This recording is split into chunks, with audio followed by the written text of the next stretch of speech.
Alex here with part, I believe it's 18 of the Respondent. And this is the first, evaluation, custody evaluation. And there's two. I was going to lump them together, but it seems to me because of how long the first evaluation was like at least 30 minutes, and it looks like this one is also 30 minutes. I may as well split them in two. I do have some notes here, not as many notes as I thought I would have, and that's because a lot of the evaluation was just repeating statements by the kids, by Greg Ellis, by his ex. It was useful enough to cause me to form an opinion, though, and that's what's really probably what you guys want to know. So I'll mention that at the end. I'll go through some of the stuff that I highlighted. So the stuff that I highlighted specifically is stuff that I remember from my own high conflict child custody case, and I feel like I have some insight to.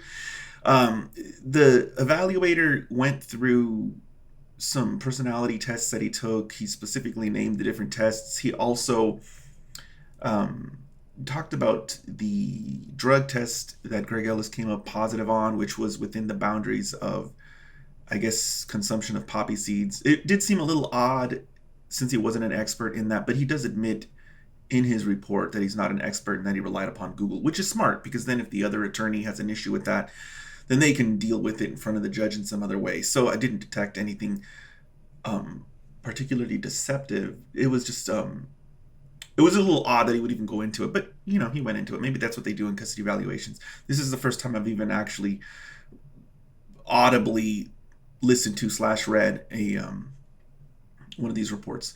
So now going into the items that jumped out at me, the first is that he talked about one of the children talked about the father potentially abducting them, and that the kids were given these like instructions by his ex to run away or resist or not allow themselves to be abducted by him. This is something that I remember, I guess, my ex telling my son way in the beginning. Um, it's crazy.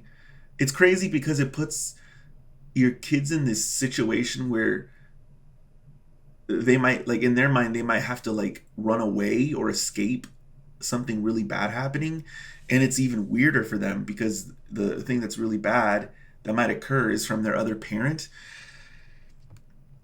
If this is true, this is really bad that the mom is doing that kind of stuff, and I mean, it sounds believable to me based on what I listened to. The other note that I took is that from all of what they call the monitor reports, which I guess these are the supervisors for the custody supervision, there's no conflict obsession on the part of the father, on the part of Greg Ellis. It seems like he goes above and beyond to avoid any opportunity that could be presented to him to add to the conflict or make the conflict worse. Now, that could just be because he's in front of the custody supervisor, but I mean, it's pretty consistent over and over and over again, all the way through. The reports are read through that section of the book. Um, Next, there is a request from the children to ask the father, Greg Ellis, to give up his vacation and holiday days. Yeah, my ex used to do that. She would have our son ask me what I had already said no to her on, which is like, it's he says Greg Ellis says that the reports are damning, and they are damning. If that's what she's doing, it's not something that's innocent. I don't think it is, and it's like a way to blame the other parent for why they can't do something. Typically, what the high conflict parent will do is they'll find out, hey, this is what the child really wants to do, and they'll say, hey, you can do this, but it's on the other parent's time. So they're going to have to give up their time. And it's especially insidious when they do it on the other parent's vacation or holiday time, because those are supposed to be special days. And I think it was a specific holiday, and she also wanted Greg Ellis to give up a birthday for the child. And that's, I mean, these are red flags. These are problems. It's not good. It does make, in Nevada, the judges here would pay attention to that.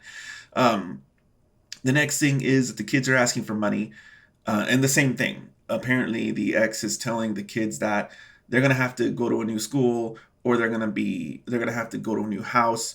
At one point, one of the kids says that they're gonna end up homeless, and so the kids are asking the father for money.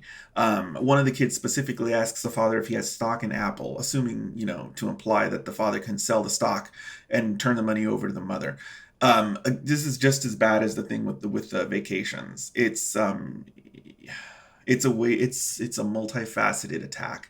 It's basically shifting blame to the father for the lack of money, at the same time injecting the children into the conflict, and at the same time the mother is tying it to these things that the children have a personal desire for. So it's insidious. It's what it is. Another red flag. It's not good for her if these things are true. If these things are true, not only would the supervised visits end and the father probably end up with joint physical custody here, she could very well entirely lose physical custody. If the court finds out that these things are true in Nevada, she could easily end up with just visitation. Next is one of the children is distraught and wants to attempt suicide because of the conflict. This is believable. I mean, based on the way it was presented to me, it was believable. And then I've talked about this one before. This one I've specifically mentioned is one of the very common tactics used by parental alienators, and that's a term that I have been very hesitant to believe throughout the entirety of this book. I talk about this in the video Alienation and Abuse, which I think I've converted to a members-only video. It's because it's been replaced by a new video. I don't know what the new video is. I'm sorry, guys. It's been a while, but this is what one of the children said. The child shows up and tells the dad, "Why did you cancel a visit?" And the dad says, "I didn't cancel a visit." Well, apparently the mom told the child that the dad was supposed to show up. Greg Ellis was supposed to show up for something, some kind of visit at some point, and that the dad canceled it. And I talk about this as a way for a parental alienator to make the children think that the other parent doesn't want them. So a lot of people, I've talked about this before so many times, a lot of people think the parental alienator's best mechanism is to lie, but that's a really simplistic way of looking at what they're doing. People think, well, of course they're lying. They're saying all these bad things about me to make it so that, the child doesn't like that person because they're hearing all these lies. But it's not, that's like the simplistic way of thinking of it. There's also the tactic of making it seem like the other parent doesn't love the child. And one of the ways that they can do that is to claim that there's some kind of visit and then say, never mind, the dad doesn't want to see you or something like that. And so now the child is hearing a lie. Yes, that's a lie, but it's different. Because instead of it being a lie about the father's character, it's a lie that makes the child feel like the father doesn't love them, which is a much more powerful way to alienate. And I'm not sure if it was something that was actually scheduled and that was canceled for reasons that were outside of his control, or if it was just something that she concocted. It's bad if it's true. This stuff, it's troubling because it seems to support everything that Greg Ellis is saying. And without full access to the case, without any other information, if it's just this one report that's being considered and nothing else, I don't see how a judge wouldn't end the supervised visits at the very least. And likely in Nevada, he'd end up with joint physical custody. Very likely, with the exception of maybe one or two judges that I can think of here that have gender bias issues. There is, if the father was able to prove all of those things were true, I could so easily see him ending up with primary physical custody. But like I mentioned, there is no My Docket series for this case. We don't have all the filings. We don't have any of the hearings. There's only this report, and then the report that comes after, which I'll do a video on in a separate chapter after this chapter. That's all I have for you guys. If you have any questions, feel free to post them down in the comments below, and I will see you guys next time.